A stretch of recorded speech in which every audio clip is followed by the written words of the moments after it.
Hello. കേരളത്തില് nursing ഉൾപ്പെടെ 18ഓളം medical കോഴ്സുകളിലേക്ക് പ്രവേശനം ലഭ്യമാകുന്ന LBS എന്ന് പറയുന്ന ഒരു അലോട്ട്മെന്റ് പ്രോസസ്സിന്റെ രജിസ്ട്രേഷൻ ആരംഭിച്ചിട്ടുണ്ട്. ജൂലൈ 2 അവസാന തീയതി. സർക്കാർ സ്വാശ്രയ മേഖലകളിലുള്ള ഏതാണ്ട് 200ഓളം സ്ഥാപനങ്ങളിലേക്കാണ് ഈ അലോട്ട്മെന്റ് പ്രക്രിയ വഴി അഡ്മിഷൻ സാധ്യമാകുന്നത്.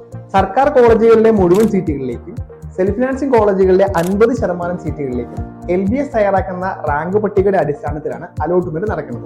BSc നഴ്സിംഗിന് പുറമെ BSc MLT, perfusion technology, optometry, physiotherapy, BASLP, cardiovascular technology, dialysis technology, occupational therapy, medical imaging technology, radio therapy, neuro technology, nuclear medicine, medical biochemistry, prosthetics and orthotics, emergency medical technology, respiratory technology, anaesthesia technology, medical microbiology എന്നീ പ്രോഗ്രാമുകളിലേക്കും LBS വഴിയാണ് allotment നടക്കുന്നത്.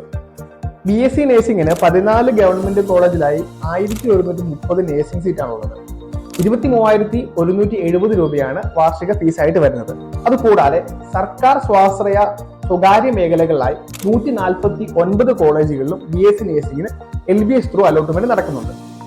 3 വ്യത്യസ്ത rank ലിസ്റ്റുകളാണ് LBS തയ്യാറാക്കുന്നത്. BSc നഴ്സിംഗിനും allied health പ്രോഗ്രാമുകൾക്കുമായി ഒരു rank list, BASLPക്കായിട്ട് ഒരു rank list, അതോടൊപ്പം തന്നെ പ്രോസ്തറ്റിക്സ് ആൻഡ് ഓർത്തോട്ടിക്സിന് വേണ്ടി മറ്റൊരു റാങ്ക് ലിസ്റ്റ്. BSc നഴ്സിംഗിനും അലൈഡ് ഹെൽത്ത് കോഴ്സുകൾക്കുമായി ഇൻഡെക്സ് മാർക്ക് തയ്യാറാക്കുന്നത് +2 ഫിസിക്സ്, കെമിസ്ട്രി, ബയോളജി എന്നീ വിഷയങ്ങളുടെ മാർക്ക് കൂട്ടിച്ചേർത്താണ്. ആകെ ഇൻഡെക്സ് മാർക്ക് 300. ഏതെങ്കിലും ഒരു സാഹചര്യത്തിൽ ഒന്നിലധികം വിദ്യാർത്ഥികൾക്ക് ഒരേ മാർക്ക് വരികയാണെങ്കിൽ ടൈ ബ്രേക്കറിന്റെ മാനദണ്ഡത്തിലൂടെ ആയിരിക്കും റാങ്ക് ലിസ്റ്റ് നിശ്ചയിക്കുക. അതായത് ബയോളജി, ഫിസിക്സ്, കെമിസ്ട്രി വിഷയങ്ങളുടെ അടിസ്ഥാനത്തിൽ മുൻഗണന നൽകും. എന്നിട്ടും ടൈ ബ്രേക്കിംഗ് അവസാനിച്ചിട്ടില്ല എങ്കിൽ +1ലെയും +2ലെയും ഇംഗ്ലീഷിന്റെ മാർക്ക് കൂടി പരിഗണിക്കും. എന്നിട്ടും ടൈ ബ്രേക്കിംഗ് നിലനിൽക്കുകയാണ് എങ്കിൽ പ്രായത്തിന്റെ അടിസ്ഥാനത്തിൽ മുൻഗണന നൽകും. അതുകൊണ്ട് തന്നെ LBSന് അപേക്ഷ വെക്കുമ്പോൾ നിങ്ങളുടെ ഡേറ്റ് ഓഫ് ബർത്ത് കൃത്യമായി വെക്കാൻ ശ്രദ്ധിക്കണം. ഒപ്പം എല്ലാ സബ്ജക്റ്റുകളിലെയും, പ്രത്യേകിച്ചും ഫിസിക്സ്, കെമിസ്ട്രി, ബയോളജി, ഇംഗ്ലീഷ് സബ്ജക്റ്റുകളുടെ മാർക്ക് കൃത്യമായിട്ട് വെച്ചിട്ടുണ്ടെന്ന് ഉറപ്പുവരുത്തണം. ജൂലൈ പകുതിയോട് കൂടി തന്നെ പ്രൊവിഷണൽ റാങ്ക് ലിസ്റ്റും അതിനോട് തൊട്ടടുത്ത ദിവസങ്ങളിൽ തന്നെ ഓപ്ഷനുകൾ വെക്കാനുള്ള അവസരവും ഉണ്ടാവും.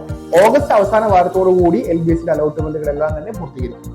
ജനറൽ വിഭാഗത്തിന് 800 രൂപയും SC/ST വിഭാഗത്തിന് 400 രൂപയുമാണ് LBSലേക്കുള്ള അപേക്ഷാ ഫീസ്.